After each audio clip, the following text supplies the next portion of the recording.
podcast is part of the Pod Syndicate family. For more criminally compelling shows, articles, and conversations, head to wearepodsyndicate.com.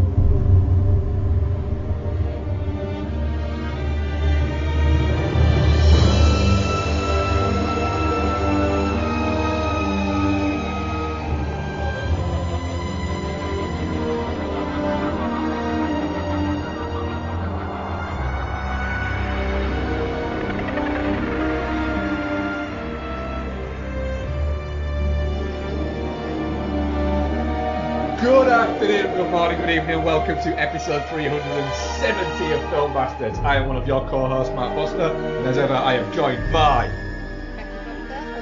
and... Ian Loring. Hello. What era do we live in now when you listen to this? Who knows? Who can say? Who can fucking say? It's either going to be the era of misery or the era of slightly less misery. It's the era of darkness, whichever way. Yep. What Ian's referencing there, I assume, is the fact that we are recording a UK time at 7 p.m. on the 3rd of November. So, America, if you're listening to this, then maybe you're not on fire. In which case, congratulations. I mean, it could be either way, that, couldn't it? It's not going to go well. No. But...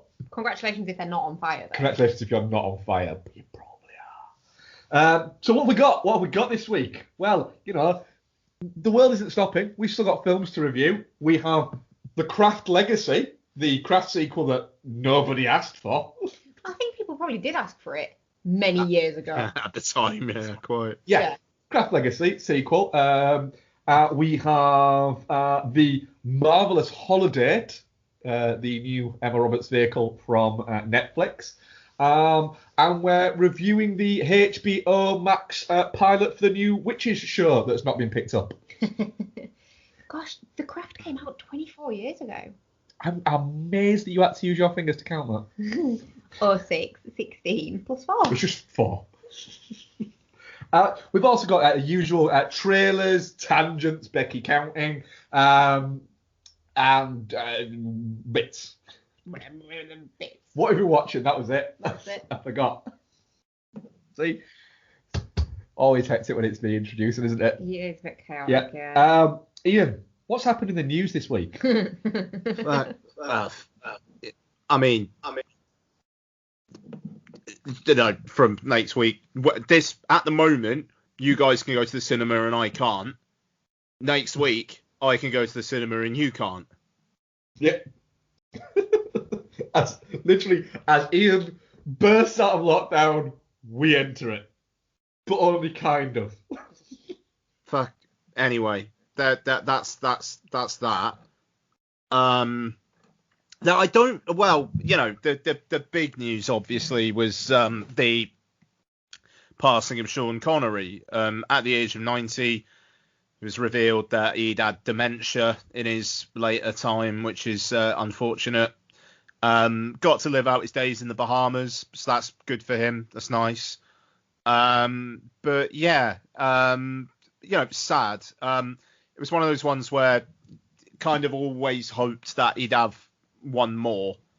You know, he'd come back for something special. It's a shame that they didn't manage to convince him to come back for Skyfall. I mean, it would have been weird. So like he was to play, they wanted him to play the Albert Finney role in Skyfall, which, you know, probably would have been weird, but it would have been nice if his last film was that and not a voice in the animated film Sir Billy. But you know, hey, you know, Connery, I mean, obviously he's Bond. You know, there is an argument as to whether he's the best Bond or not. I think he is for a lot of the traditionalists. I do have a soft spot for Roger Moore. It's maybe the overall quality of films that lets him down. But yeah, the dude was in fucking Zardoz. I mean, that is a picture I will forever be in my memory, I would say. But yeah, really wide body of work. Go on. Sorry, go on. I was gonna say, I think there's very few people that can pull off his like conquistador outfit in Highlander as well. Straight up. Yeah, no, absolutely. Scotsman playing a Spaniard, it's something. I mean, he had an awful lot of memorable work, and I don't know, it does kind of feel like one of those ones where it's like, yeah, all right, fair enough, he had a good innings, but yeah, I mean, he had a fucking body of work, and he loved his country as well, didn't he? It's like he cared a lot about things other than film, and yeah, fair play. He'll be missed, eh? Yes. So yeah, I suppose that was kind of the big thing, really. Wonder Woman 1984 hasn't announced a delay yet, but it's surely a matter of time. Don't know what. God, what else? Has anything else announced a delay? Right. They've decided to just give everyone a bit of a week off. Yeah. Let's give them a couple of weeks, and then let's throw all of them out in the same day again in about a week's time. Quite. Yeah. I genuinely think, all joking aside, I think a lot of, I don't think it rides on it, but I do think that a lot of companies are going, do you know what? Let's wait a week. Let's let this election happen. We've got, there's bigger shit to deal with right now. Let's wait a week until after that, once the dust has settled, and then let's go from there. Yeah, I mean, this isn't very big. This isn't big news in the slightest, but I thought this was kind of interesting. Amazon have confirmed how they're going to campaign the actors for One Night in Miami for awards season. Which, yeah, so they're going to campaign all four of them. Kingsley Ben-Adir and Ellie Gorey, who play Malcolm X and Muhammad Ali respectively, they're going to campaign them for Best Actor. And then Leslie Odom Jr. and Aldous Hodge, who play Sam Cooke and Jim Brown respectively, they're going to be campaigning them for supporting. I'm kind of surprised about Gorey as Muhammad Ali, as he felt supporting to me. I would have said the only one who would have felt like the lead of that film, I would have said would have been Kingsley Ben-Adir. So yeah, I thought that was interesting, but I'll be honest, I like the idea of Aldous Hodge for Best Supporting Actor, because Jim Brown, I mean, first off, he's got that fucking incredible scene at the start with Beau Bridges, and then he kind of like is in the background, but then increasingly comes to the fore as the film goes on, and I think he really built up. Like Leslie Odom Jr. gets one big scene and then the song at the end, and that's kind of about it. I mean, people say they want a piece of the pie. I don't. I want the recipe scene. It is incredible. But yeah, I don't know. What are your guys' thoughts there? It's I think it's interesting that all four are going to get campaigned. Yeah, I wouldn't have. I think you make it stronger if you go for. If you pick and go, right, this is what we're going to pick for supporting. So you pick Aldous Hodge, I'd say, and then Kingsley Ben-Adir as Best Actor. Just go like that. It just seems like if you try to put all of them up, it's basically like you're going, look, we don't want to upset blah blah blah. Yeah. We don't want to pick favourites, but these are the one favourites. Yeah, I mean, it's I suppose it's kind of similar in a way to Trial of the Chicago 7 and all of them campaigning in Best Supporting Actor. It's to not piss anyone off, but it's yeah, I don't know. I thought that was interesting. I mean, I think Kingsley Ben-Adir is very, very, very good in that film, but if he's going to be up against, say, Delroy Lindo, I don't fancy his chances much. Or Gary Oldman for Mank, as apparently how good that film is. It's it does seem like they're going to be the two front runners as things stand, based on what's out and what's coming out. It seems like it's going to be Gary Oldman and Delroy Lindo. Yeah, they're going to be fighting out. But I mean, I think Yahya Abdul Mateen.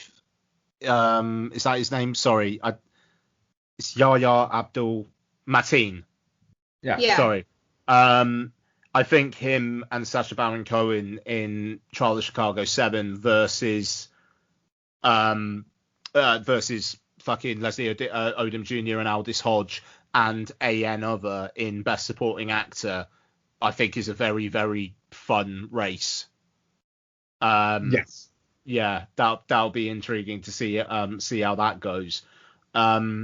It's award season still. I mean, it's so in a non-COVID year, we'd be like really, really in the thick of that stuff now, and yet here we are.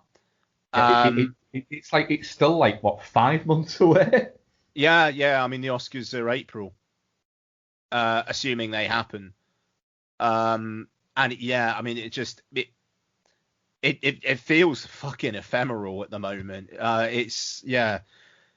Man, I tell you what, like these podcasts are going to be like interesting time capsules. So there we go. I thought that was interesting. But yeah, I think there could be some really quality acting performances going up against each other this year, and like names that you wouldn't normally hear. Obviously we've got the cast of Judas and the Black Messiah, assuming that film comes out in time, still to come as well. So interesting stuff, I think. Yeah, it's an interesting few months for show. Right, trailers. Has there been any? I'm sure there has. I'm sure I watched some. Yeah. I want to say there has been as well, but I couldn't fucking tell you what they are. Vanguard. No, chaotic. Just looks chaotic. Is that the Jackie Chan? It is the Jackie of the Chan one, yeah. Yeah, fucking hell. That's a messy trailer. You're right. It is. It looks like it was cut by two different people who were both baked. Sure. Yeah, but on very different drugs. Yeah, but the thing is, it's a sort of movie that let's pretend we're in a normal world. The sort of movie that will do 80 million globally and 1 billion in China. Sure. And why not? Why not? It's the same movie where you're going to be really surprised to find out that Frank Grillo's in it for some reason. Nice, yeah, he just pops up there. Yeah. I remembered the one that I had in mind. Is it Songbird? Yes, it is Songbird. Is it the Michael Bay produced COVID movie? Fucking hell. Like, it's funny. Like, I watched the trailer with Donna, and she was just like, yeah, I'd watch that. And I was like, I can barely think of anything I want to watch less at the moment. It's interesting, though, like how the reactions differ. Yeah, the thing is, I will happily watch it. But what I am predicting now is all of the action, and there's a lot of action shots in that movie. They're clearly nicked from previous films. What is it? Yeah. It wouldn't surprise me if halfway through it you watch it going, is that Pearl Harbor? Nice. And it just quickly cuts to like something going, wait, I am sure that's Mark Wahlberg from Pain and Gain. What's going on? Yeah. But then there will literally be 3 minutes of that spliced in between it, and the rest of it will just be that couple outside that door. It's really unfortunate that it's got KJ Apa in it. I don't know who that is. He's in Riverdale. I don't know what that It's is. a shit TV show. I don't care. It's painful to watch. Riverdale, like on the comic. It's based on the comic, yeah. Is it? He plays, what's it? Dale. No. River. Dale, you fucking idiot. Archie. Like the main. Archie from the Archie comics. Yeah. Where? Am I actually being right on this, or are you winding me up? The Archie comics are set in Riverdale. Yeah. That's what it's based on. But it's a not whole really. show about that. But it's not What? really based on. It's just like using it as a springboard. It's fucking mad and it's shit. And there's like motorcycle gangs. Genuinely can't tell if you're winding me up now or not. And what's his name's in it? Don't think Sprouse she twin. is. A Sprouse twin's in it. Have you not seen the meme of him going, "Look at me, I'm weird, I'm a weirdo"? That's from Riverdale. No, I haven't seen that. Look at my hat, I'm weird, I'm a weirdo. I haven't seen. No. Well, now you need to check it out. Yeah, it's bobbins. I mean, I won't watch it. To use an Ianism, bobbins. Nice. But that's that. I still can't work out if you're winding me up. I'm not. Good or bad? I don't know. Whichever one. Bad. Yeah, fair enough. Let's go with that. I wish I was. What else was? I feel like there's another trailer we watched. I can't remember what it is. We talked about Stardust last week, didn't we? Mm-hmm. That's all I've got. Any others, Ian? It's quiet, man. It's quiet. Very quiet, isn't it? Very quiet. Should we do a film? We could Let's do do that. a film. Let's do a film. You can sit with us if you want. Not that anybody really wants to sit with us anyways. Thanks, guys.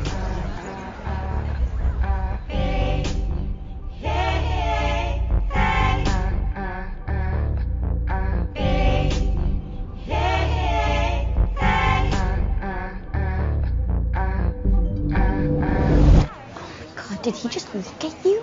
Town girl. Frankie's been in love with Jacob since like the 5th grade. No. He's kind of my brother. Come on, who? Stepbrother, soon to be stepbrother.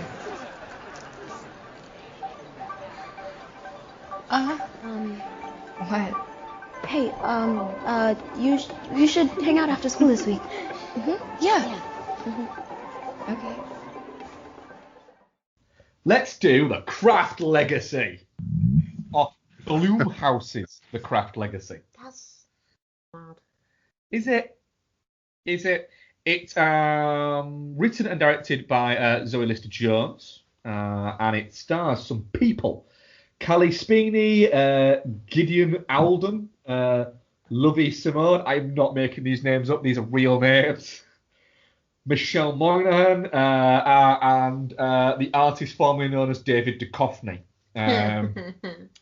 We're going to go all spoilers all the time, as always. But the Craft Legacy is, it's set in modern times. So now, not right now, but when it was made. I mean, they're all very close together in a lot of the shots, so clearly it's not set now, Mark.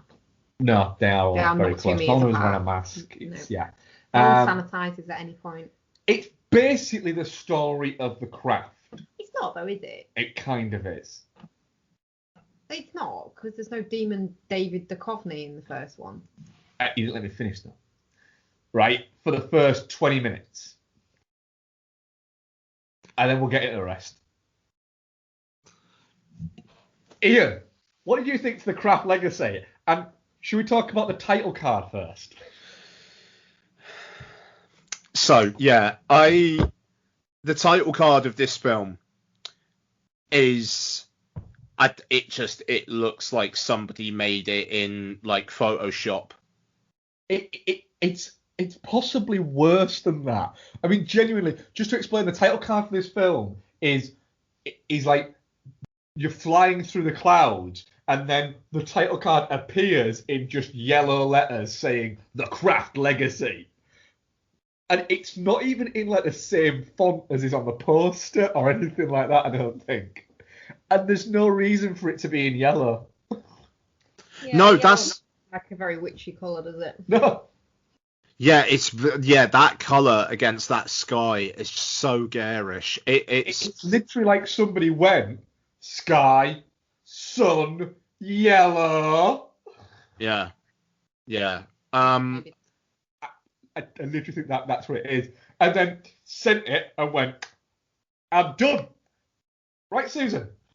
I'm also going to shower now. And I've gone, do you think he knew that was for a horror movie? So, Ian, what do you think of the actual movie?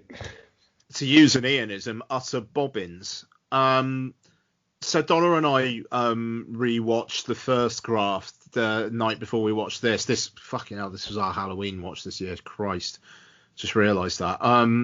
And yeah, I mean, the Craft, I think I could see how people would be nostalgic for it, but if you're not nostalgic for it, then it's fine. The Craft Legacy, it threatens to be interesting at times. I think the character of Timmy, why Timmy, fucking, but the character of Timmy and what happens with him, I think is like legitimately quite interesting, and I think they, it would have been fun to see that progress, and the maybe them challenging themselves on the idea of turning a reprehensible guy good but against his will, and kind of like the trouble of that, the moralistic sort of element of it. Yeah, but and it seems like they're going to go down that road and then just completely veer off, and then just go into the lowest energy bad guy I've seen in quite some time. Like, David Duchovny looks like he's sleepwalking. Like, literally, he could just be mumbling his lines in his sleep. That's all spoilers all the time. The scene at the end when he's confronting Callie Spaney, and he's just mumbling at her about, I just want your power. Yeah. It's literally like he's about to say, like he's got his arms stretched out, doesn't he? And it's like, if you looked at the full shot of that, he'd have a fag in one hand and a donut from Craft Services in the other, going, every so often just turning, going, line. The line is, I want your power. I want your power. But it is honestly like that. It's yeah, I mean, he's awful. It feels, I don't know, it's so weird because there are moments of this film where it feels like there was a point to it, but then in the third act they just completely fuck that off, and then the cameo at the end. I mean, I quite enjoyed that. I mean, no, I mean, it's fun, don't get me wrong, but Fairuza Balk is on screen for 2 seconds and she gets the whiv at the end. It does feel a little bit like it could have been any of them. And we were speculating, weren't even during the filming, I don't think they knew which one it was going to be. And then it was whoever's agent came back to them. Yeah. and it's like they went, right, please be Robin Tunney, because we've got a girl who looks like it could be her daughter, so please be Tunney, please be Tunney. Tunney people have said no. Shit. Come on, Neve, come on, Neve, come on, Neve. She wasn't going to do it, was she? It's like Neve said no. And I go, shit. Will somebody ring Ferruzi back? Yeah, ring her back, yeah. No, it's... Yeah, I don't know. It was kind of disappointing because it felt like at moments it was doing some interesting stuff. But yeah, not great. What do you guys think? Max, what did you think? Very, like you're saying, it's just really low energy. It feels. I didn't hate it while I was watching it because I'm very, very forgiving of horror movies. Anyway, most of them I can find some kind of fun in. What? Can I just ask a question there? In what way is this a horror movie, though? I'm not saying the criticism you say it's a horror movie. I'm saying the movie. It's about witches and shit. But I just carry on. Sorry. But then like afterwards, like, and you said, I think you kind of like pointed it out and made me think about it. But it was like all the stuff, all the spangly, shiny kind of all witches kind of stuff that's in The Craft. Yeah. Is completely missing from this. Like they even make a comment at one point about like shape shifting, and you're like, oh, so like the bit where they change the hair colour. Never do that. Yeah. They never do anything mean to anybody that's been mean to them. No. Like they don't fucking do anything apart from make this one dude whose name's been ruined by South Park anyway, so he's just amusing anyway. Woke. Like they don't do anything. It's like they ordered a load of like rods and a load of plates, and then just didn't even bother opening the boxes. It's just utterly pointless. It is. The amusing thing is, like, one of the big scenes from the first Craft thing, of the witchy bits of it all, that kind of almost like draws them more into holy shit, we're witches, we're not just fucking around with witchery, is the levitation scene. And, like it's feather stiff as a ball. Yeah, and in this, it's part of a montage where they're just giggling about it. It's such an odd. It's just so low key. Yep. The magical side of it is just so low key, and it's just about these girls being angsty together. What? Fuck off. This is my issue. There's a, the Craft was it was a successful movie. The Craft made a decent amount of money and has a following, and it struck a chord in the fact that it was very much a female-centric movie. The bad guys are the girls themselves. It's everything is surrounding around those four girls. They are the architects of both their rise and their downfall, and that's what made it stand out. Yeah, the only sort of main male character is like a toy to them, essentially, isn't it? Yeah. Yeah, it is. It's a figure of a fun that goes slightly wrong. Yeah. There. So that was what was cool about it, was the fact that it was a war against themselves. It was a snake eating its own tail, literally, was the whole idea behind it. But this, and that was made 24 years ago. Yeah. This, made now, at one end of it, it throws in a woke character who is probably the best thing in it. Justice for Timmy. But then at the other side of it, throws in a really under sort of worked, and they don't flesh it out, they don't build it up at all. It's just everything's a vague fucking scan of what you're supposed to pick out between of this misogynist patriarch figure. Yeah. And it makes like a Mannanism type dude. Yeah, it makes no sense. What would have been more interesting when he does the fucking turns from being Michelle Moynihan and does the turns into Duchovny, and he's fucking looking like he's been stung by a bee throughout the entire thing. When he turns that, what would have been more interesting there is, rather than having her be Feruzzi Balk's daughter, having that be. Are you calling her Feruzzi to be cute, or are you just getting her name wrong? I don't know anymore. is the honest answer, right?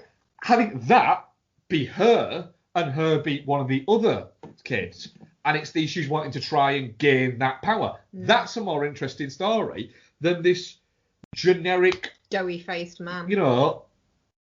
Who I swear at one point during that last scene, and Ian pointed it out, I swear at one point, all the back shots from behind him, I don't think it's Duchovny. I think it's a body double. I think literally Duchovny went, if it ain't the face, it ain't the Dave. Do you know what? Do you know what really bothers me as well? Like, just on a slightly tangential point. Michelle Monaghan's what, in her 40s? She's 44. Right. And David Duchovny's clearly like 88 years old. He's 60. Right, well, he looks 88. The fact that this film thinks that David Duchovny looking like that could get Michelle Monaghan, I'd be really offended by that. Yeah. On Also, as well, I think she should have it at work. Also, as well, what makes no sense is they don't build their relationship at all. It's like, Oh God, no, it's they like don't even seem to really like she's each other. driving from one side of the country to the other to move in with this dude, right? It's like, right, how did they meet? How did that happen? And what, she's never met? Do you think it doesn't? None of this is fleshed out. It feels like it was written in an afternoon. I think he even says at one point that they've been together a few months when they first get there. I know it seems really quick and we've only been together a few months. I'm sure that line is a thing. Yeah, I think it is. And another thing, like a really pivotal point in this movie is the death of Timmy. Yeah. You don't fucking see any of it. He goes, they kiss, it's all very nice, then he's dead. Yeah. Just like off screen. They could have had like him getting home and then like some kind of shadowing figure moving across his room, or Isaiah or whatever he's called, coming in and killing him, but fucking nothing. That would have added an extra 100,000 to the budget. That would have added an extra 100,000 to the budget. They couldn't afford it. Why do you think the title card was what it was? Yeah. The budget they only had $50 left. They just had to put a request out on fucking like Etsy or whatever to like get the work done. And that was the only one that didn't come in downed. Crochet. Fucking cross stitch. It's the whole thing with like Timmy and Isaiah. Are we hooked up? Goes nowhere. No.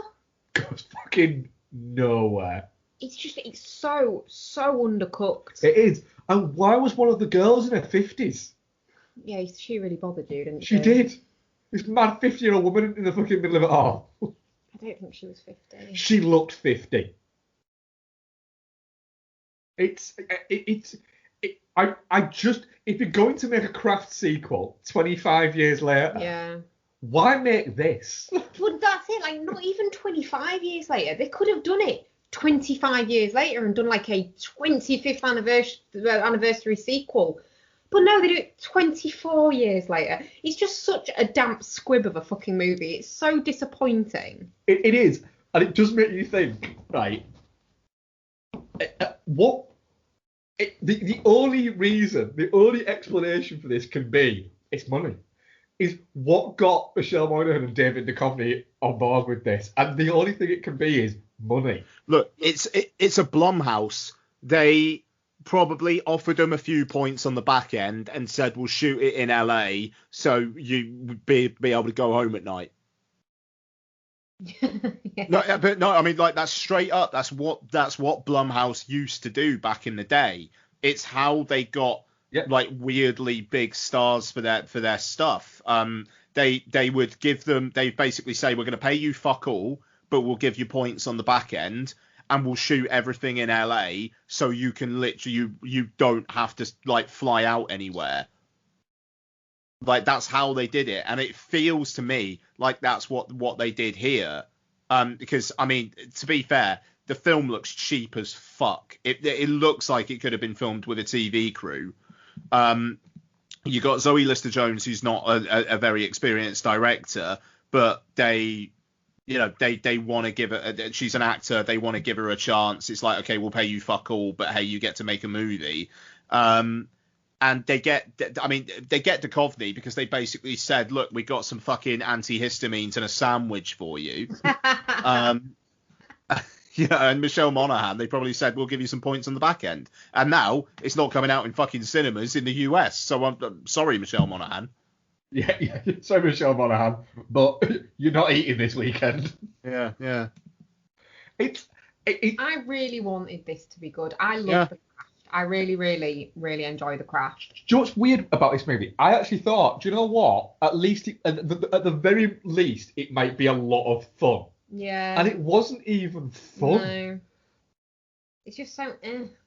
It is. It's a real big disappointment. I don't like doing this. I don't like saying this, but yeah, it's shit. Yeah, it is, unfortunately. Ian? Yeah, fucking definitely shit for sure. Jesus Christ. Yeah, our audience poll, definitely not shit, 0%. Touching Cloth 29%. Yes, I feel sorry for things sometimes too.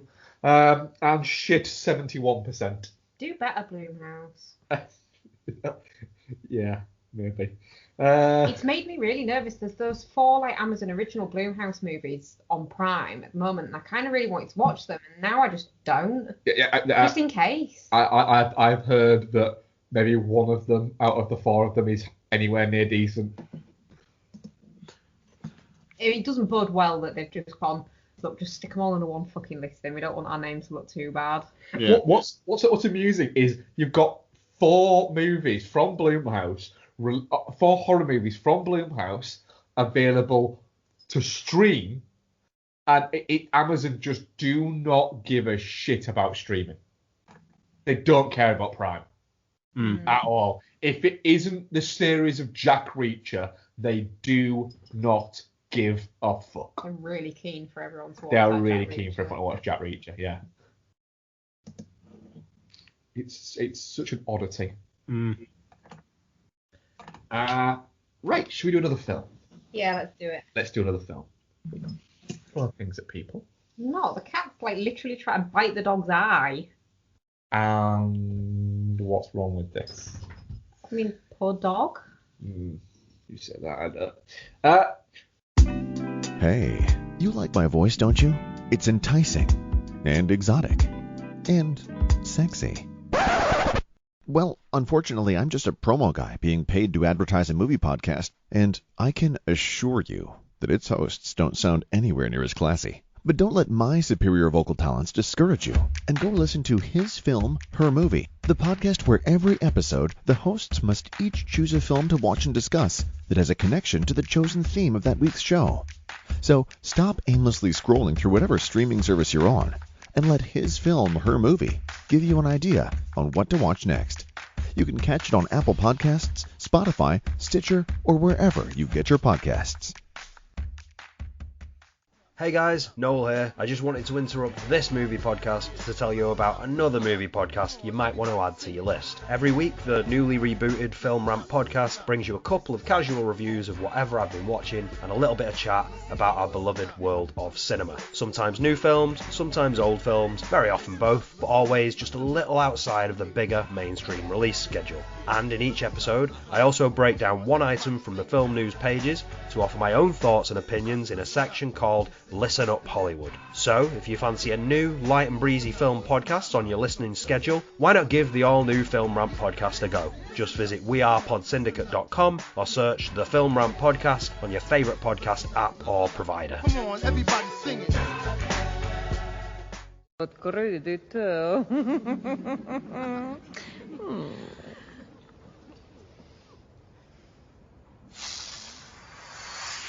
Here is your delicious chocolate. Come and get it. That's right, little man. Here. Get ready, girls. Give me my chocolate. Give it to me. 10 seconds. Give me my chocolate. Here, my dove. Give me. 5 seconds. Give me. Easy, what do we do? Give me. Give me. Give it to me. 3. Give me it. 2. Give me. Give me. 1.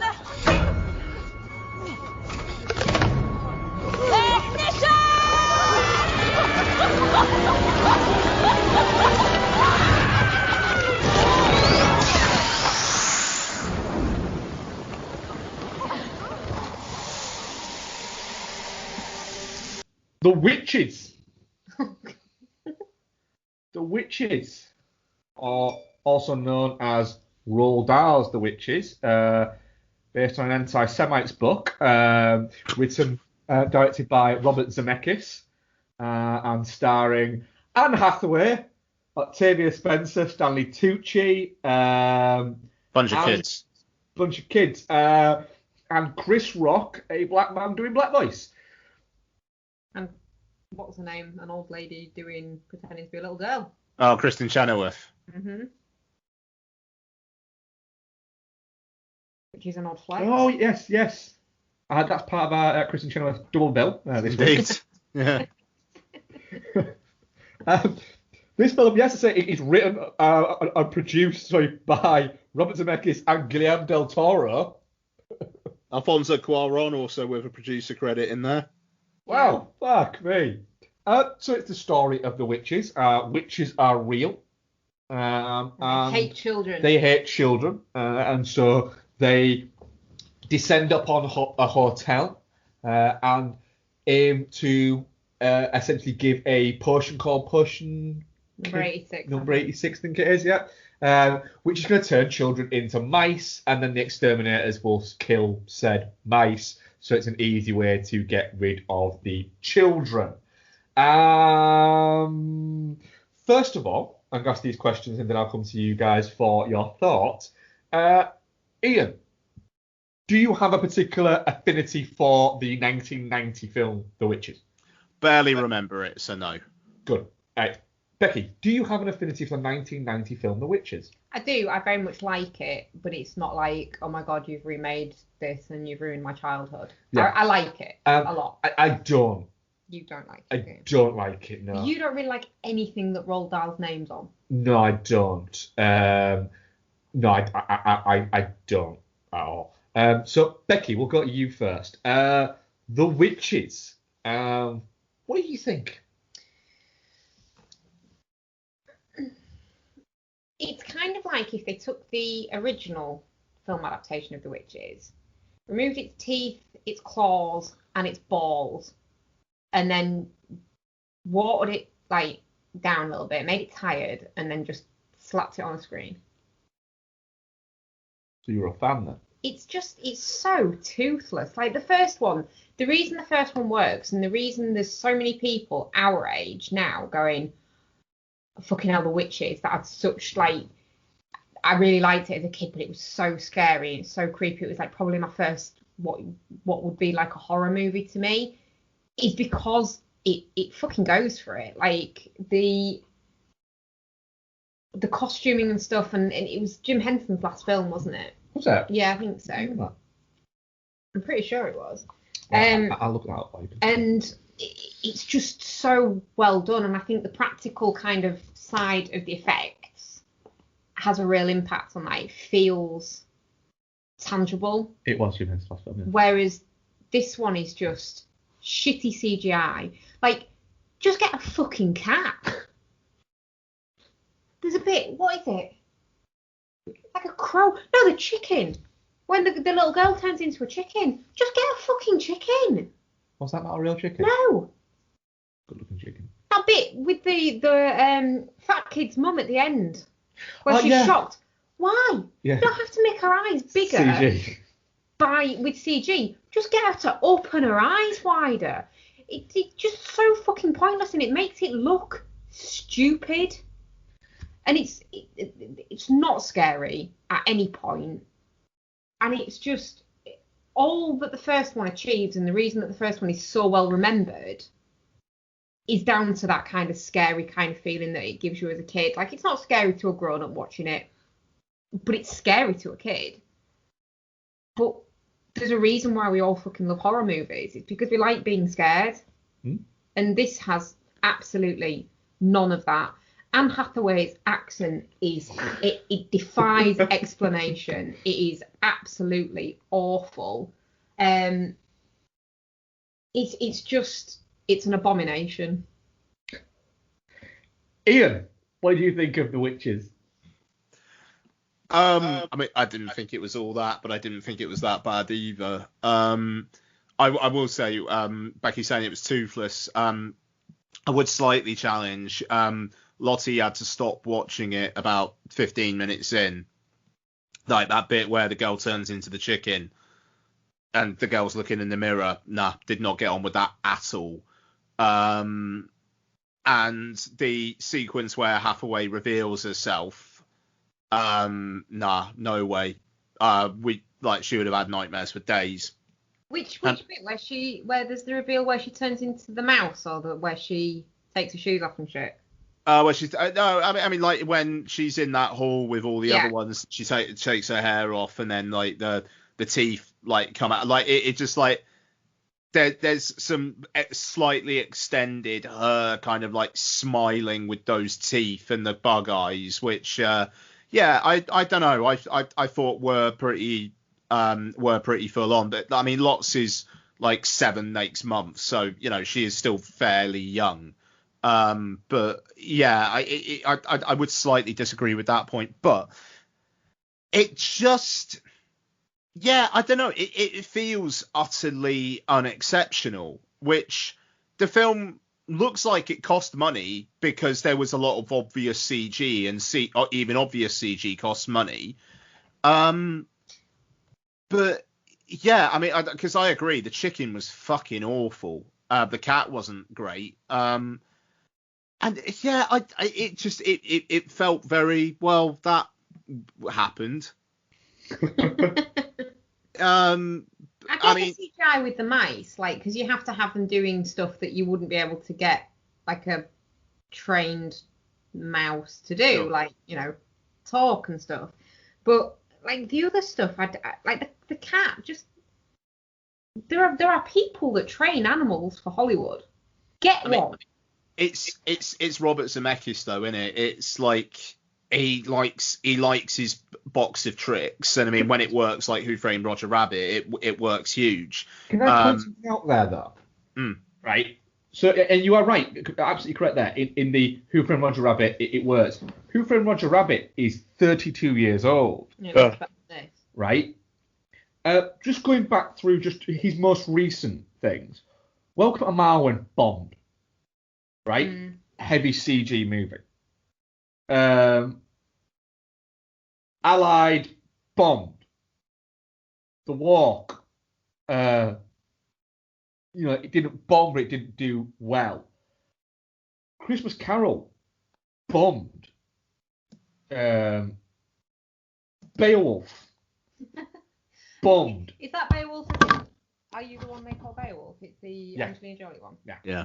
The Polar Express has now made its money back, but at the time it bombed.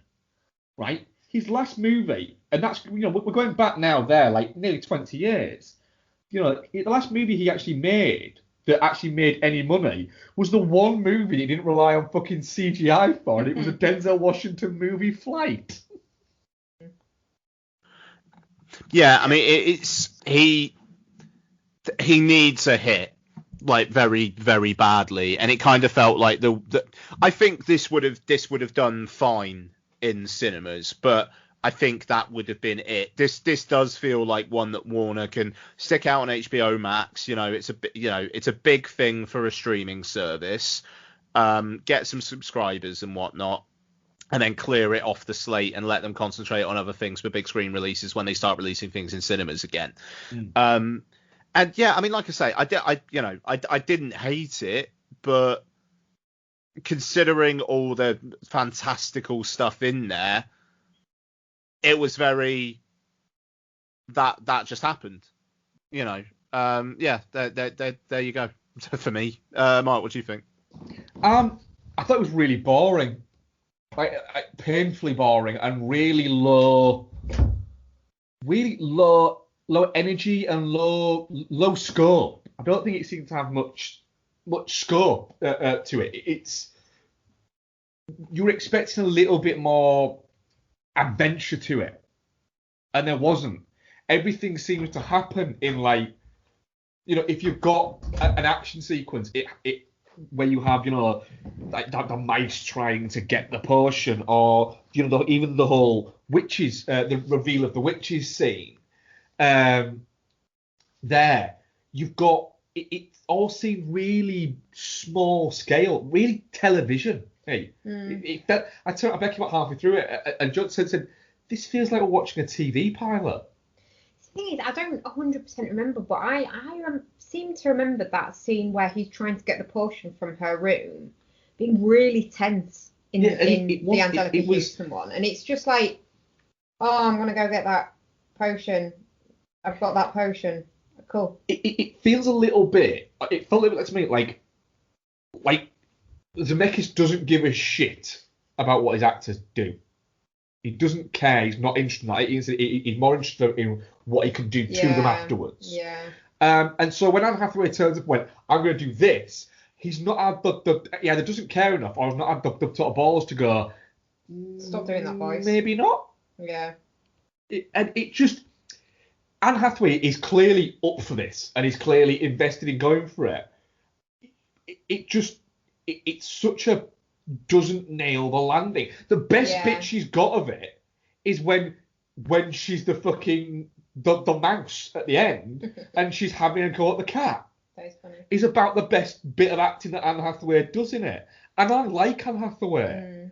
And I think that she could have pulled this off. It just feels it's a bit meh that happened. And again, similar to what we had with The Craft Legacy, is if you're going to remake The Witches, then at least do something vaguely interesting with it. Yeah, absolutely. And he's just asking for trouble as well, remaking a film badly that is as well liked as The Witches is. Everyone seems underused in it. Yeah. Octavia Spencer is a very good actress, and she's playing such a generic part within this movie. She is, yeah. It's another one. I wanted her to come out and do some like voodoo shit. Like it teases this voodoo element to her kind of character, and then that doesn't go anywhere. Yeah, it's literally it's like we need to reverse engineer this potion. That didn't work. Yeah. Try different mixtures. That didn't work. No, it didn't work. You've tried once. They got to 28. 86, sorry. They got to 86 before they fucking stuck the landing. You've tried one. It felt a little bit like that. And with Hathaway, I could have done with more. I could have done with a bit more. Just if you're gonna go for it, fucking go for it. And I just didn't feel like it did. It felt a little bit. The sort of reviews that I'd heard of it were it's not very good, but Anne Hathaway is having a blast and she's worth watching it for, and she absolutely isn't. I think she's having a blast. I think she's having a blast, but she doesn't go for it in like a good way. She just goes for it in a fucking Amdram kind of way.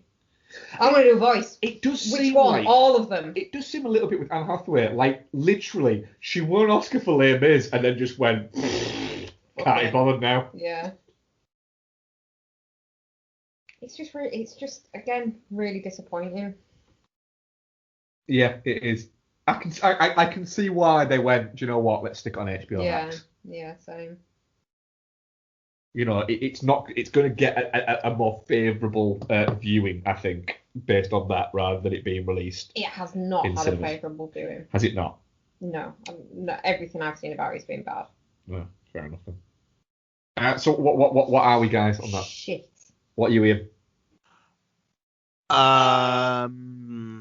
Touching cloth. Like I don't feel anything towards it, to be honest. Like you said, Mark. I think if Anne Hathaway had kind of more to do, I think it probably would have been more memorable. But as is, yeah, and I'll be honest, I feel very edgy about a white man directing like this film that so heavily relies on, like you kind of said, Chris Rock doing black voice.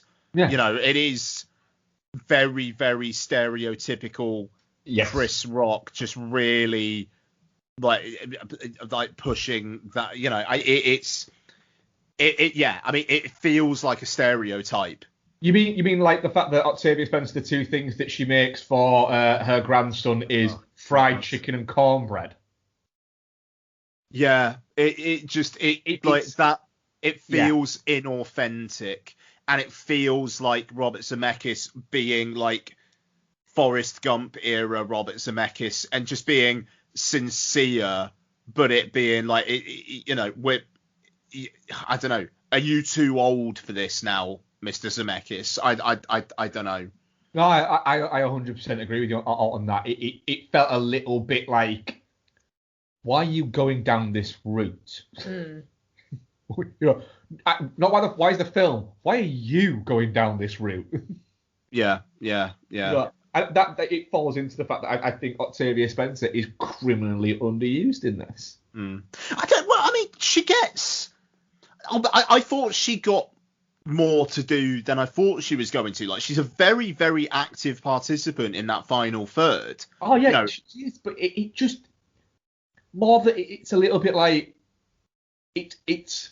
Gets a lot of screen time, but she don't get a lot to do. It's very generic, older grandma. Yeah. That is basically what she is. Like, I just think that you could maybe just, I don't know. Like I say, it says it just feels a little bit like Zemeckis had a few things that he wanted to tick off that she'd do, and they were all related to her being a black grandma.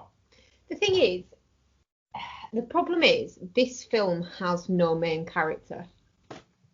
This film has no main character. The main character of this should be the Grand High Witch, and she isn't. No, she's not. The main character in this is a fucking CGI mouse, and that's not what it should be. He is the protagonist in the book and in the original movie, but he isn't the main character. He's not what you. It's not what you go there for. No. I mean, and because everyone is it's just a shitty soup of bad characters.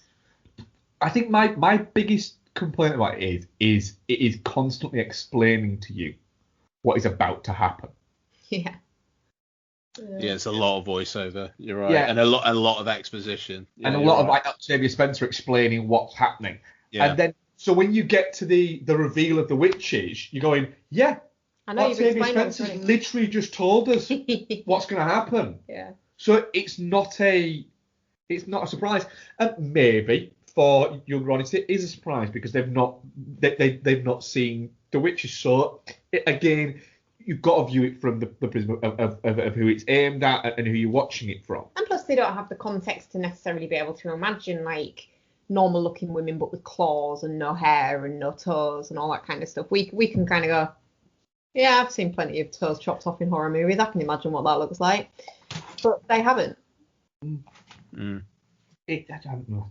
It's shit. Sorry. I don't know. I think possibly Lottie at 7 is a little too young. She'd be definitely too young for the original. I think the kind of age that they're going for with this is like 9, 10-ish is probably its target. And yeah, for a 9, 10-year-old, for a 9, 10-year-old Isabel, she'd just watch this and be like, what? A 9 or a 10-year-old now, I think, would be bored shitless by this. Yeah. It's that element of is Robert Zemeckis too old to be making this kind of thing? Yeah. It's the whole, this is what I think kids will like. And it's like I don't think it's about being too old though. There's plenty of older directors that could do a better job of it. All right, it's just out of touch. Yeah. But what I think it is, that's fair. I think what it's saying there, kids at 9 or 10 years old don't want to watch a movie about essentially that has an underlying sense of race politics about witches when they could just watch Endgame. Yeah. Or Wonder Woman. I mean, even Goosebumps. Goosebumps is based on a book on books from donkeys years ago, but it does it right. It has enough zany energy to kind of pull kids in. That's it. It's this.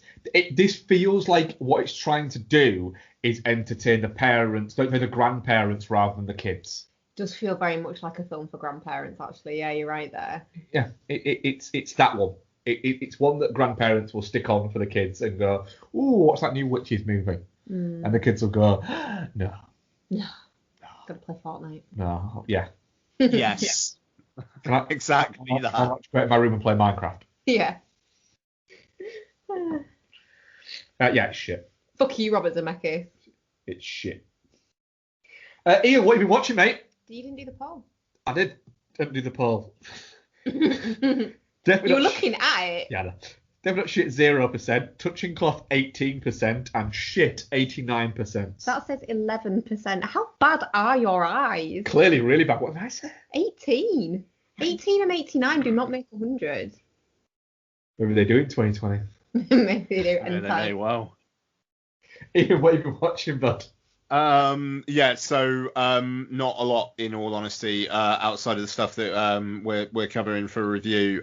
So Alien Resurrection, which Bex talked about last week.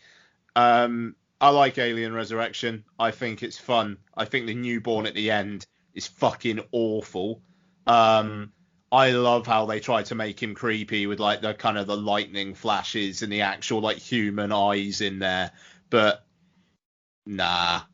And I mean, even though his death is fucking brutal, like the suffering that fucking thing goes through before it dies is quite something. To be honest. Sorry? I actually kind of felt sorry for it. Yeah, you do, because it goes on for so fucking long and it's just screaming in pain. Yeah. Poor Xenomorph. And also just the fact that it's being kind of betrayed by its mum, basically. Yeah. You know, no, I get that. And I mean, that's the thing, and I think Jean-Pierre Jeunet was probably going for that. But I mean, I like the... I like the Whedon of it all with the motley space crew, and I enjoy the lines. Like, I think the kind of like the little like to and fro's that Ron Perlman has with Sigourney Weaver are actually quite fun. I like it when Ripley comes on the ship towards the end, and Ron Perlman's just like, "Hey, it's Ripley! Ripley's back!" You know, and he's just pleased to see her. Yeah. You know, I do like that, and I think the cinematography is interesting as well. I mean, it's shot by Darius Khondji, who shot Alien 3, funnily enough. But it's very much got that Genet kind of dark brown, almost kind of greeny yellow color palette, and I think it's an interesting look. Do you agree that it feels like if City of Lost Children and Firefly had a baby? Yeah. I think that's totally fair. It's Yeah, I mean, I enjoy it more than Alien 3. It's obviously not a patch on the first two, but as just a weird fucking almost like side epilogue, fine. I think it's entertaining. What are you doing, dog? Sorry. What have you got? You're ripping up some cardboard. He'd be great friends with our cat. Oh. She'd be great friends with our cat. Yeah, God, she loves tearing things up, man. Alien Resurrection, and I believe that's it for me this week. Bex, what have you been watching?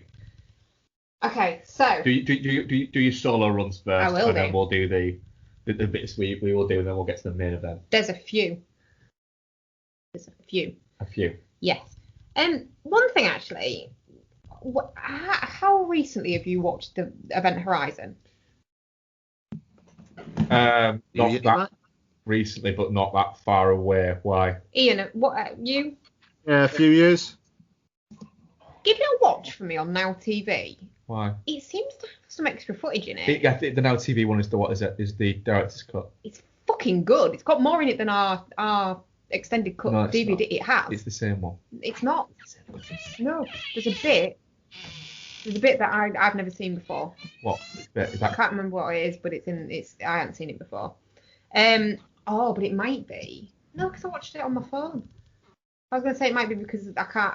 There's stuff that I'm watching now that has got strobe in it that I can watch that I've not been able to watch for fucking years, which is very exciting. I'm really excited to watch Firewalk with me again.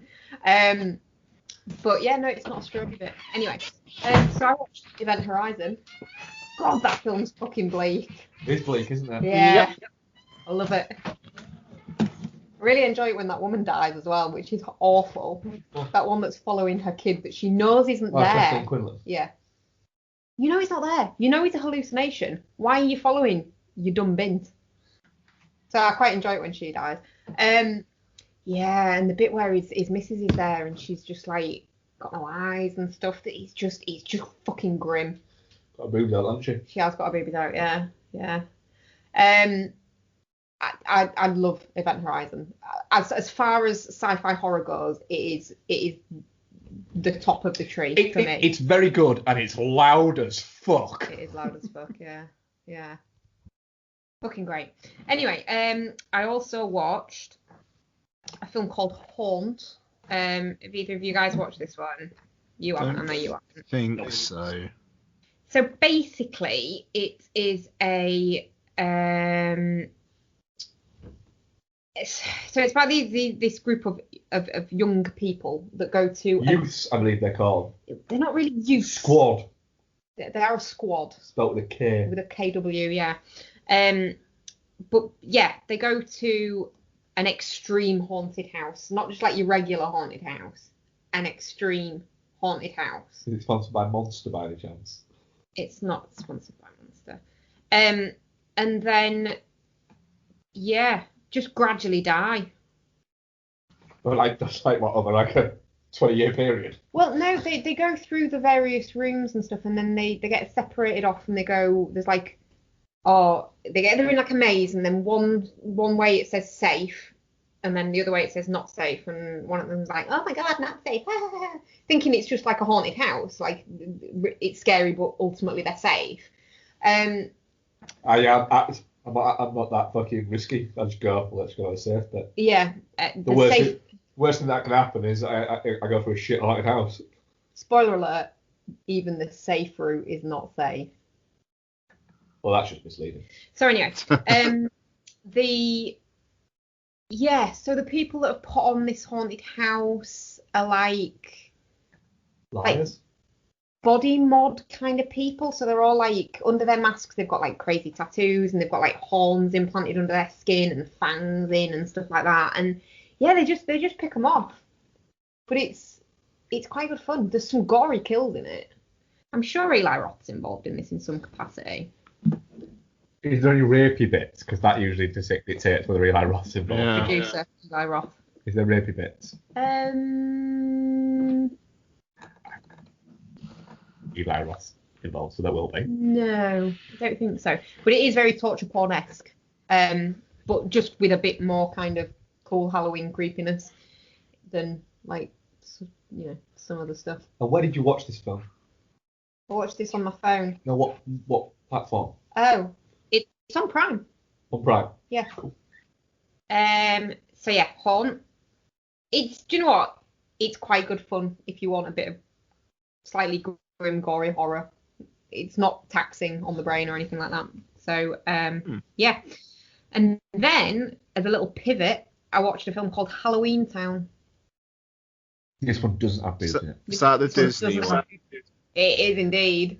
Okay. Do you know what? It's shit, but it's kind of that saccharine, well-meaning Disney kind of level of shit instead of being just like shit. Is it on Disney Plus? It is on Disney Plus. It's got Debbie Reynolds in it. She's the grandma.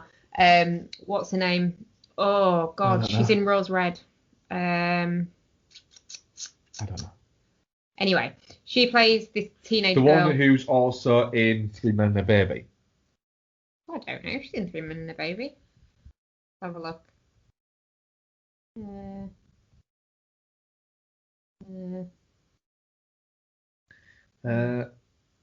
Nancy Travis.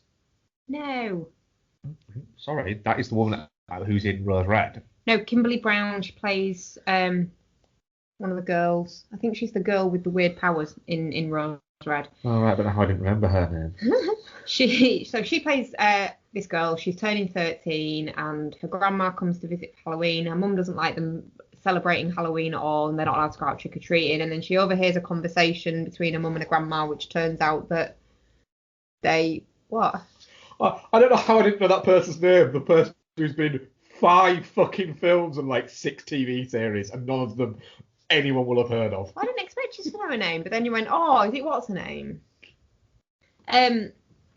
Yeah, so she overhears a conversation between her mum and her grandma. It turns out her mum's a witch, and she used to live in Halloween Town with the grandma. You're asking for trouble calling it Halloween Town. Well, exactly. And grandma's a witch, and if Marnie doesn't start her training by midnight on her 13th Halloween, then she'll lose her powers forever. So it's hitches a ride on the magic bus with her grandma going back to Halloween Town, and then like hilarity ensues. It's good fun. But like I say, it's a bit shit. Don't get me wrong. Okay. I also, God, sorry, I've watched so much. If I'm boring anyone, just tell me to shut the fuck up. I watched a film called Hell House LLC, which is a found footage film about. What's the LLC stand for, Becky? I don't know, Mark. This group of people, it's like they're shooting themselves, setting up this again extreme haunted house. Extreme.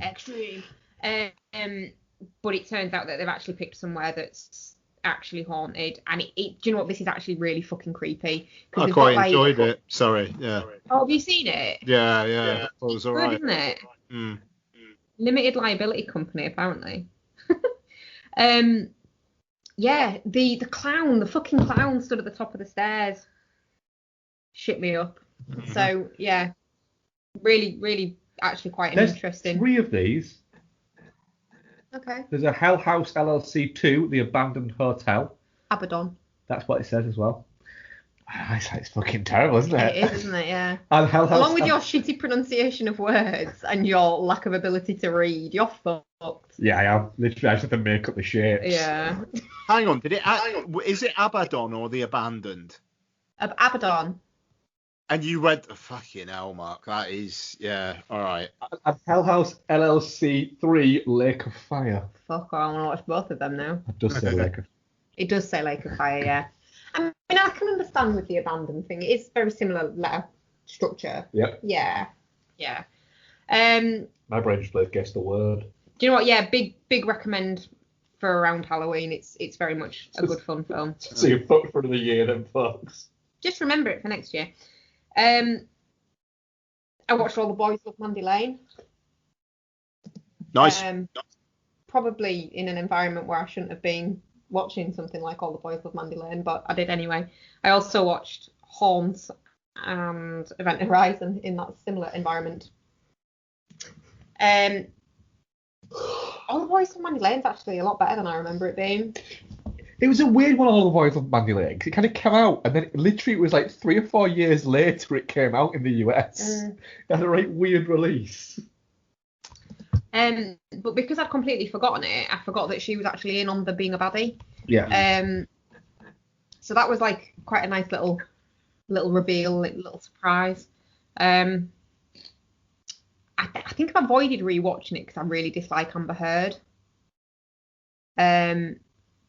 But yeah, do you know what? She's fine in this. She's actually quite good in this, if I'm gonna be less of a bitch. Yeah, really enjoyed it. Really good fun. Some good kills. I've got some quite good horror movies in over the last week. You did bash through a bit of horror. Yeah. And then I watched Tron. Tron's my last one. Tron's a very strange film that I think is very well renowned, and I think a lot of it's because of the effects at the time were quite good. They're not anymore. But it's still it's a good film, but I think I got the feeling with it, and I don't know whether it's because Legacy spoon feeds you a bit more, but you just kind of dropped into the middle of this like story, and you're supposed to just accept immediately that programs are sentient. They live in, like, when they're in this system, they're like people and they race motorbikes, and it's just, you're expected to just kind of go, oh, okay then, and just get on with it.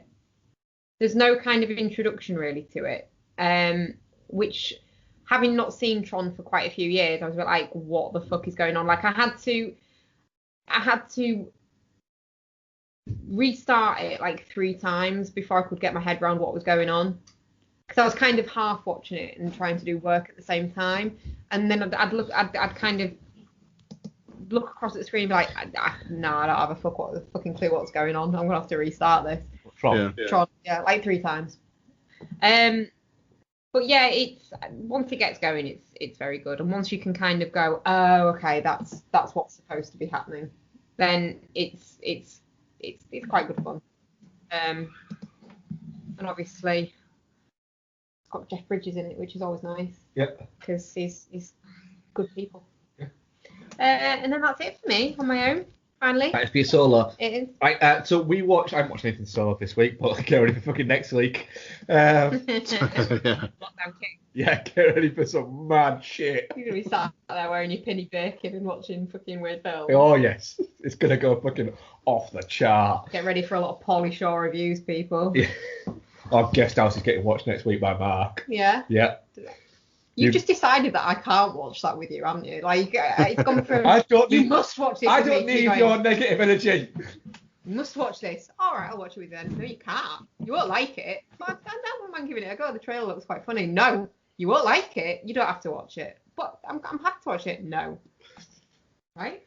So we watched Gone in 60 Seconds. Yeah, we did. It's a lot of fun and probably way more fun than it has any need to be.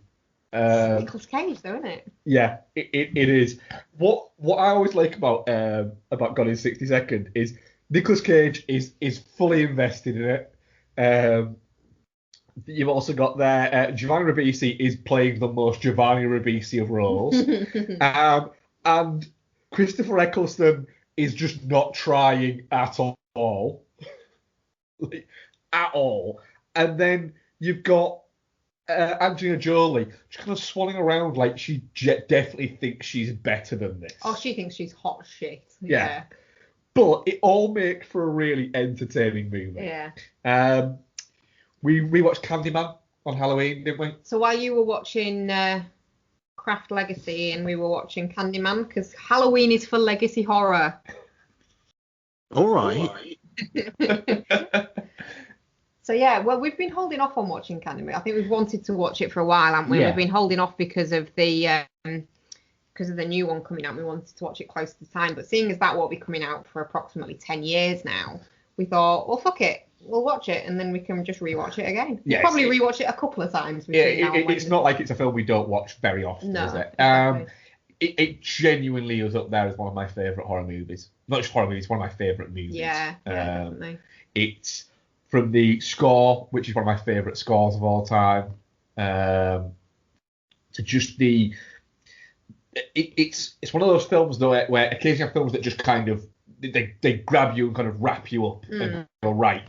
You're not getting away. And Candyman does that for me. Virginia Madsen is absolutely incredible in it. And then Tony Todd actually plays like a really good, malevolent bad guy. It's really scary. Yeah, and it's just the weird thing is it's a movie that is like 28 years old, and it was low budget. It was like 8 or 9 million, then. So at the time when you had a lot of when horror movies were going through a little bit of a bump, the post Silence of the Lambs, where you're getting things like big budget horror movies. A lot of them were based around kind of like classic literature and things like that. We had Dracula, we spoke about a few weeks ago, and bits like that. It's based on a Clive fucking Barker novel. But this is based on a Clive Barker novel. But it's Bernard Rose takes it and resets it somewhere else, but also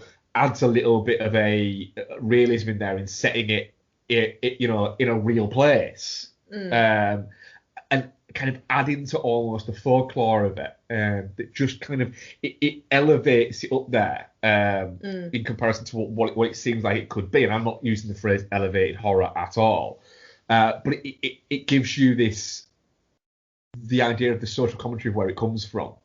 Yeah, definitely. Yeah. I think it almost plays. It played very well at the time. I think it plays as well now. I think if you've maybe watched it 10, 12 years ago, it maybe wouldn't have. It's a film that's almost sadly come back around. I think watching it 10, 12 years ago, that you could look at it and go, oh, those were the politics of the time, and it would still work, but it wouldn't feel as pertinent. It's as close to the perfect film as you will get. Yeah. We also watched Rapture-Palooza, which is not maybe as close to the perfect film as you can get. Fucking hell, we've 180'd there, haven't we? Yeah, we have. This is your first watch Rapturepalooza, isn't it? It is indeed. I am the only human on the planet who's watched Rapturepalooza twice. Yeah. Ian, have you ever seen Rapturepalooza? I've got no fucking idea what it is, guys. Oh, I will explain Rapturepalooza to you then. So Rapturepalooza is set after the Rapture has happened, and it's what has gone on, what's going on now back down on Earth after the Rapture, where all those who were good, God-fearing people and church-going people have been taken up by the Rapture, and what is left is essentially the non-good church-going folks. So you've got some criminals and you've got some just regular folks, and regular life is going on. For instance, regular life is going on for Anna Kendrick and John Francis Daly, who are a couple who are trying to launch their sandwich cart, but amongst the mist of falling flaming rocks and a plague of locusts that just literally just crawl onto the floor, bite people and shout "suffer" at them. Suffer! At them. Swearing crows. And then randomly things that aren't in the Bible, like crows that swear at people, which is just great. And then the wonder of it all is a politician called Earl essentially has decided that he's going to be the devil. Well, no, he's the actual Antichrist. He's the Antichrist. And so therefore he's acting like the Antichrist, but people can't kill him because if they kill him, he comes back as Satan, and he's played by Craig Robinson, who has decided that he wants to put his evil spawn in Anna Kendrick. Yeah. Do you know what? Actually, I think I've seen this. Yeah. When was it? When did it come out? 2013. Yeah, I don't know. That's actually sounding familiar. Yeah, and it's one of those films where, is it good? No, it's probably not. But if you can get on with the comedy stylings of Craig Robinson and Rob Corddry, then you're gonna be fine. And I very much get on with the comedy stylings of Craig Robinson and Rob Corddry. Yeah. So I had a blast rewatching this. It's very good. It's very odd. Yeah. It's the oddest film I've watched in a long time. Yeah, you've got essentially God played by Ken Jeong. Yeah. And Satan played by Craig Robinson getting into a fist fight. Yeah. It's good stuff. There's some genuinely fucking like laugh out loud moments though in there. And Craig Robinson sings a song about ass fucking Anna Kendrick. He does do that. Yeah. Anna Kendrick's mum gets sent back from heaven for moaning about someone cutting in line in front of her. Yeah. All that kind of bit's funny. John Daly shoots, what is it? Shoots Jesus when Jesus comes down to save everybody. Oh, yeah, accidentally shoots him with a laser. On his flying horse. Yeah. Shoots him with a... It's a good time. It gets in and gets its shit done in like 79 minutes before credits. Yeah, I think it would have gotten a bit irritating if it had been any longer than that. Yeah. And our final one that we watched before we get into our main event is we rewatched The Usual Suspects. Yeah. Because we tore off the fucking band-aid of Spacey with Seven. Yeah. And decided to just go, do you know what? Fuck it. Let's do it. Don't know if I'm quite ready to watch him be creepy over a young girl in American Beauty. I only watched American Beauty because I remember actually quite liking American Beauty, but everybody now seems to hate it and think it's shit. Right. And so I'm a little bit like, is that because it's Kevin Spacey throughout it? I think it's probably aged quite Or is badly. It because it's just now just a bit shit? Yeah. Well, I think as well it's creepy.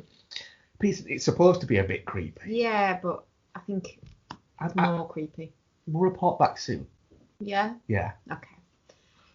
Usual Suspects is fucking great. I love The Usual Suspects.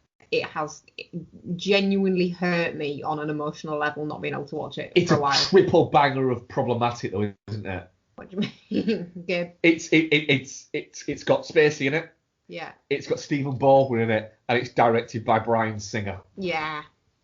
But it's a good film, and It's a fantastic film. the shitty people involved don't detract from that. No, it's a fucking great movie. It's so ridiculously entertaining to watch as well. Benicio del Toro is so good in this. Yeah. Like, I can't, every time I say, like, what the fuck about anything, it just, my brain repeats it in his voice now, again. It's amazing that it was kind of like a launch pad for Benicio del Toro and for Kevin Spacey and for Bryan Singer. We got to Chris McQuarrie won an Academy Award for it, and now he's the guy who's running with Tom Cruise running the Mission Impossible movies. Yeah. And it's a better director than Bryan Singer. It launched so much, and it feels very much like a movie of its time. But it's still quite entertaining now. And I've watched it a number of times, but every time I watch it, I pick up something a little bit new from it. What did you pick up this time? I think with this time, it was more, you could work out more how he's picking out the things to say, and how he's just fucking around with Chaz Palminteri. Yeah. He's not even just like being clever or anything like that. He's just being a dick. He's just doing it to entertain himself while he's waiting. Yeah. Like right down to things like, I always thought that there was a little bit of bad acting in it, where when Chaz Palminteri comes in and says, "Who's Kaiser Soze?" and he slams his hand down and goes, "Fuck!" like that. I thought that's some not great acting, but then when you look at it, you go, "Oh no, he's meaning to be like that. He's overacting just for the fucking sheer sake of it." And the fact that you're watching this story and going, "Oh my god, this is what happens," and even at the end of it, you're like, "Hang on a minute, no, none of that happened." Yeah.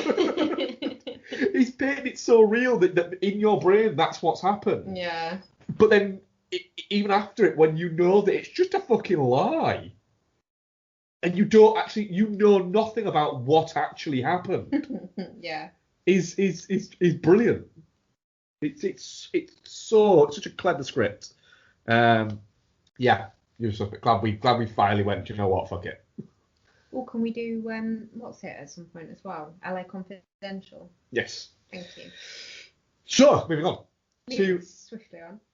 It's Mother's Day. Can we not talk about my personal life for a change? It's my day, and I have a right to know what my only child is doing with her life. You have 2 other children. Not single. You're the one I'll worry about. And I don't understand why you're wasting my daughter's time with this meaningless stuff. It's not meaningless. We're friends. She doesn't need another friend. She needs a husband, a partner, someone who is legally bound to be there during the chemo. What chemo? Oh, honey, don't kid yourself. You have bad genes. And bald women don't really get a lot of dates. You have nothing to worry about, okay? Sloane is a great girl, even bald. Then why aren't you sleeping with her? Mom! Jesus! I'm just saying that it's not going to kill you to try. It's like escargot. It may sound unappealing, it may look unappealing, but once you put it in your mouth, it'll knock your socks off. So maybe this Holidate thing will turn into something. Did you just compare sex with me to eating slugs? Well, she has a point. I'm just saying. I mean, I hear the bathrooms here are really nice. Is this the place with the Egyptian cotton towels? Easy clean up. Excuse me, where are the nearest ladies' rooms? Oh, right over there to the left. Thank you. Shall we? We shall. You guys are hilarious. Happy Mother's Day, Mom. This one's for you. I think we got it. Oh, yeah. You're not funny. To the Netflix movie that we didn't know we needed. Holidate is produced by McG. McG, Wow. saving cinema in 2020. Amazing.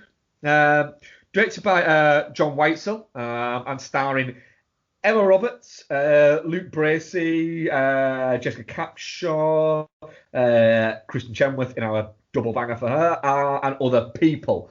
Don't refer to her as a double banger when you're talking about her in the context of this character. I feel she would approve.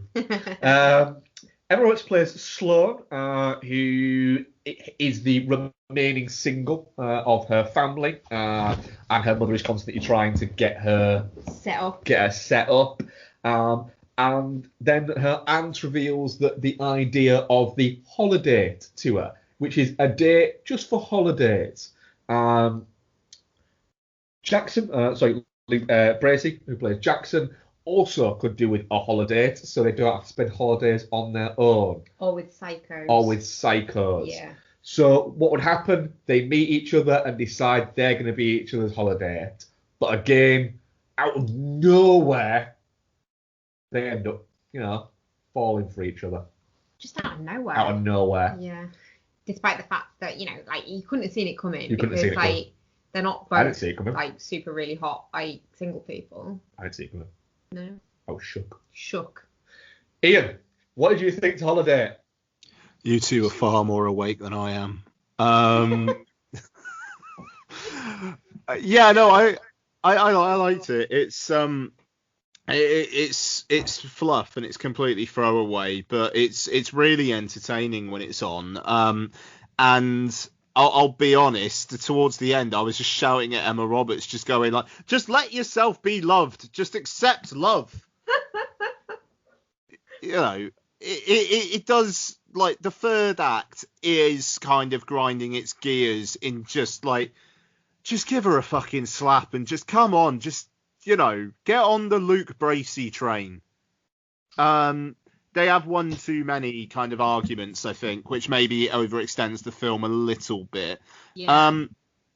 But yeah, legit funny, charming, both likable leads doing good work, supporting cast solid enough. Yeah, I as the kind of like the first on the path to Christmas film, it's a good time. Becky, what do you think to Holiday? I need to know whether Ian was also shook when they caught feelings for each other. I was impacted. That's the power of a Holiday. Becky, what do you think? Yeah, no, do you know what? It's really good. It's really sweet. It's a movie of this type, and they are very formulaic in their execution, but the two leads are quite charming, although I do find Emma Roberts really uncomfortable to watch when she's trying to be human.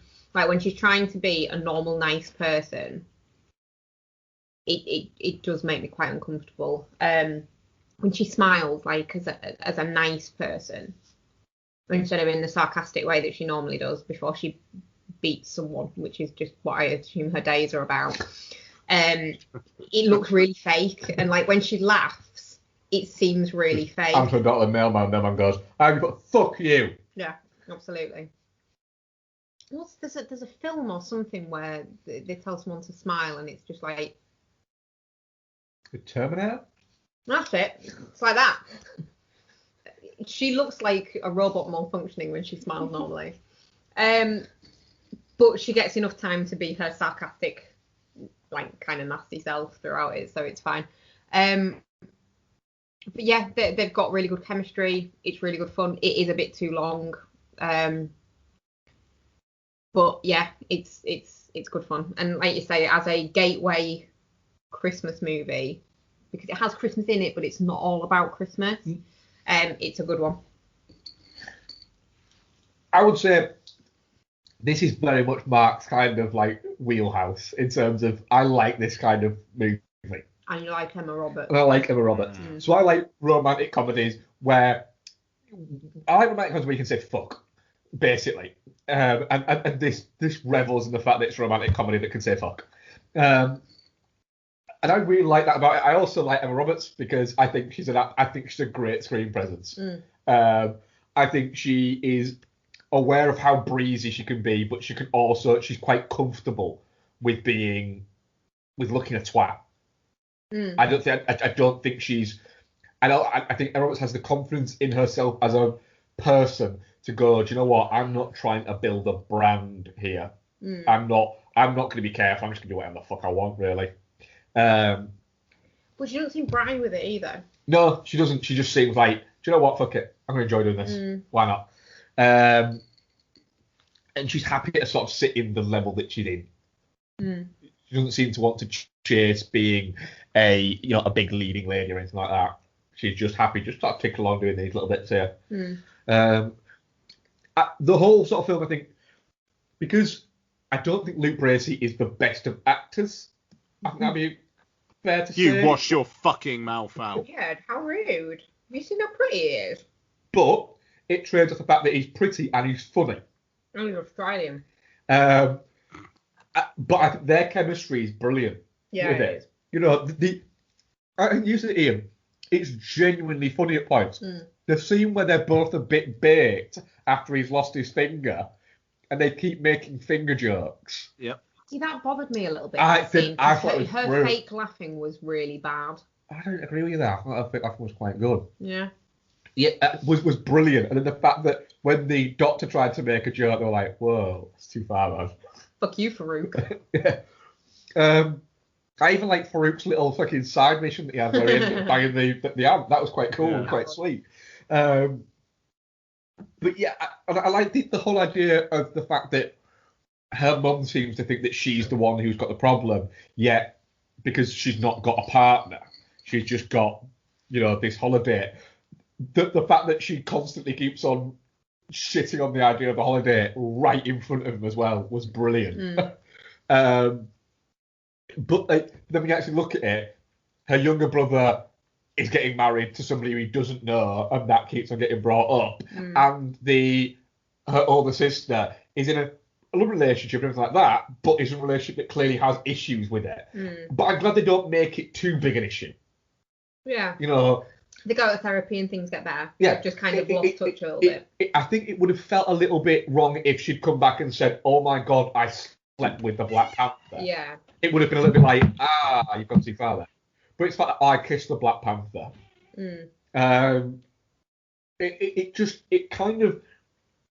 It was a nice enough movie throughout it. Yeah. To be fun. It wasn't mean-spirited at any point. No. And I really liked that about it. It was quite it's a fluffy film, but it was kind of what I needed this week. Yeah, was this. That's fair. It was absolutely what I needed. Maybe that's what I need to do. Maybe I need to start watching like really grim horror movies and just start watching fluff. Would you like to rewatch the Hayden Christensen and Emma Roberts movie Little Italy? Oh God, no. I liked Little. No, thank you. It's good. It's fine as a one watch. It was fine. I wouldn't watch it again. Oh, when someone says it's fine as a one watch, that's literally my time to go. Oh, I'll watch it 4 or 5 times. How many times you seen 27 Dresses, Mark? Only twice actually. That sounds fake. How many times you seen what's that other one about weddings? Bride Wars. That's it. 4. No one in the world has watched Bride Wars 4 times. That's a fair point. So yeah. I can't guarantee I won't watch Holidate again before the end of the year. I think it's probably a pretty safe bet to say that you will. Yeah, I'll use Christmas as an excuse. It's a massive definitely not shit from me. I had a fucking ball with it. Yeah, it's good fun. I really hope we get a sequel. I don't know how we'll get a sequel, but I hope we do get a sequel. Like Holly Baby, where they rent babies for the holidays. Just like, why not? Why not? I don't think that's a thing. It might become a thing. I will write to McG. Do it. Dear McG. Have you? Holly Babies. Holly Babies. Yeah, definitely not shit. Were you, Bex? Yeah, definitely not shit. Ian? Yeah, same. Definitely not shit. Good time. Our audience poll was definitely not shit, 50%. Touching cloth, 0%. Miserable bastards, 50%. And Geostorm, 0%. We've not actually got any questions this week. I think possibly because our questions usually come from across the pond sometimes. So I think they've got more important shit to do right now. Where's Rick J Kid from? He's from the UK, actually. Yeah, he's UK based. He is. You all right, Rick? Let us know. Yeah, let us know. Let us know if you're all right, Rick. We like to make sure you're all right. We care about our listeners. We do. Yeah. So, what we covering next week, Ian? Like, generally, what we covering next week? Yeah. So we're going to be doing the very, very well reviewed. Oh fucking hell. Very well regarded horror film His House. Yes. Oh yes. Which is on Netflix, and who the fuck knows what else. Let's see if we're all here. Jesus, that's dark. Which one of us dying, Ian? We're all gonna go in a big red wave. Oh god. Don't say that. And on that cheerful note. Yeah, thanks, Ian. We are a Pod Syndicate podcast, where you can also find Film Rant, Chinshrug vs. Punter, his film, her movie, the Rewatch Project, the Iron Sequel, What's on Tap, Entertainment Landfill, and a raft of bonus shows. We've got our 7 review coming up for Fincher Club. Yeah, I'll be up in the next couple of days. So you can catch that. We'll obviously be doing What's next? The Game. Oh, I love The Game. Yeah, so we're talking about that. If you want to check out various game streaming, Mark has a lot of time over the next sort of like few weeks, so there might be a lot of a lot of streaming going on. Ian, when are you doing the rest of Resident Evil?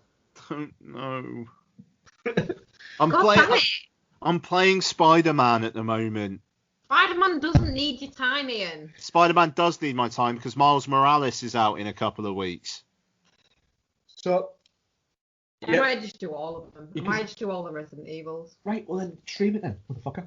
I'd forget to talk. It'd just be me muttering, "Fuck you, fucking leaper bastard." That'd be quite funny. It's better than me singing at things. You do sing at things. Yeah. And you talk to me, despite the fact that the people on the other end cannot hear my response. They can hear your responses a bit, I think. Yeah, I'm just in the background. I'm like a Muppet Babies parent. So you can check out on the Pod Syndicate YouTube channel, you can check out the Yakuza Project, which I'll be getting back to this week. Nice. And there's the first part of Mad Mark, which is me playing through the Mad Max game. I assume at some point in the next few fucking days, I'll end up playing some fucking Tony Hawk on it, which will be me singing along to things and smashing my little computer man's face on the floor. Or what you could do is you could not bit about loads of different things and just like continue to do the things you've already started. No, I'm going to do all those at once. Hit me up at some point. We'll do some World War Bastards. Damn right we'll do some World War Bastards. Damn right we fucking will. So all that shit. Goodness in your ears and your eyes. I thought you were going a different way with the second one. Thank you very much for listening, guys. We shall speak to you next week. Bye. Bye-bye. Move, bitch. Get out the way. Get out the way, bitch. Get out the way. Move, bitch. Get out the way. Get out the way, bitch. Get out the way. Move, bitch. Get out the way. Get out the way, bitch. Get out the way. Move, bitch. Get out the way. Get out the way, bitch. Get out the way. Oh no! The fight's out. I'm about to punch your lights out. Get the fuck back. Guard your grill. It's something wrong. We can't stay still. I've been drinking and busting too, and I've been thinking of busting you upside the motherfucking forehead. And if your friends jump in, there'll be more days. Causing confusion, disturbing the peace. It's not an illusion. We running the streets. So bye-bye to all you groupies and gold diggers. Is there a bumper on your ass? No, nigga. I'm doing 100 on the highway. So if you do the speed limit, get the fuck out of my way. I'm DUI, hardly ever caught sober. And you about to get ran the fuck over. Move, bitch, get out the way. Get out the way, bitch, get out the way. Move, bitch, get out the way. Get out the way, bitch, get out the way. Move, bitch, get out the way. Get out the way, bitch, get out the way.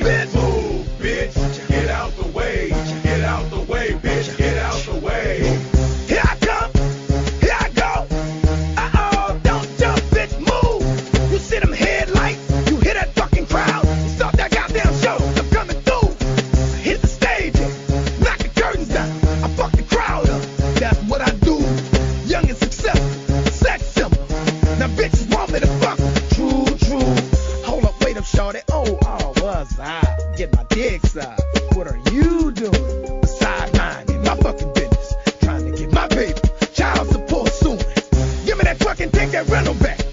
Who bought these fucking TVs in the jury, bitch? Tell me that. No, I ain't bitter, I don't give a fuck. But I'ma take it like this, bitch. You bet not walking from my tour bus. Move, bitch, get out the way. Get out the way, bitch, get out the way. Move, bitch, get out the way. Get out the way, bitch, get out the way. Move, bitch, get out the way. Get out the way, bitch, get out the way. Move, bitch, get out the way. Get out the way, bitch, get out the way. You know I'm on the right track. These got the right Mac. Hit the trunk, grab the pump, I'll be right back. We buying bars out, showing stars out. We heard his hoes out, so we brought the cars out. Grab the pills, cause we poppin' tonight. Beat the shit out of security for stopping the fight. I got a fifth of that Remy, fuck the Belgian and Chris. I'm selling shit up in the club like I work in that bitch. Fuck the dress code. In street clothes, we all street niggas. We on the dance floor, throwing bows, beating up niggas. I'm from the deck, try to disrespect DTP and watch the bottle start flying from the VIP. Fuck this rap shit, we clap bitch, you and your body. Grab your phone, start a fight, dog, ruin the party. So move, bitch, get out the way, ho. All you faggot motherfuckers ain't waiting for 2-0, so Move, bitch, get out the way. Get out the way, bitch, get out the way. Move, bitch, get out the way. Get out the way, bitch, get out the way. Move, bitch, get out the way. Get out the way, bitch, get out the way. Move, bitch, get out the way. Get out the way, bitch, get out the way.